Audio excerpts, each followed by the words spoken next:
Učenica Klara Josipa Pivac govorit će pjesmu Danijela Dragojevića Činjenično.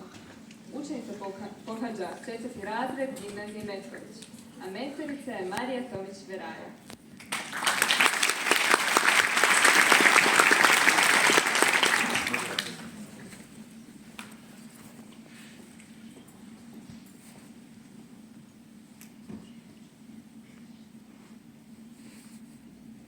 Aktivirala su se dna. Ona velika, ona mala, ona oceanska i ona dobro poznatih posuda. Ona na koja nikada nismo mislili i koja su nam uvijek bila prilici. Sva dna. Nadiru sa svih strana oko nas, u nama, iz nas. Dolaze, odlaze, stoje, ne muču se. Koriste svoja i tako dalje. Više se ne pada. Ne može niže.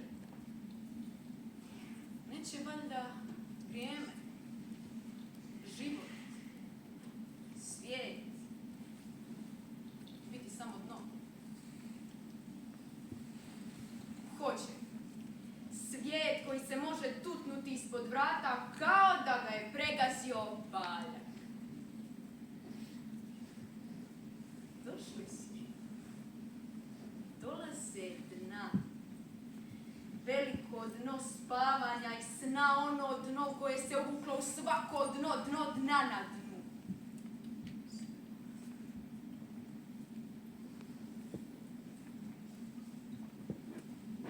Dno. Netko je nekome dno. Svatko je svakome dno. Ni sretno, ni nesretno. Magija iza para. Nema više prije. Neće se vratiti poslije. Tamo je već dno. Glazba jedinog tona. Može li se reći dno Boga? Dno neba? Može i mora, kao što treba reći dno glasa.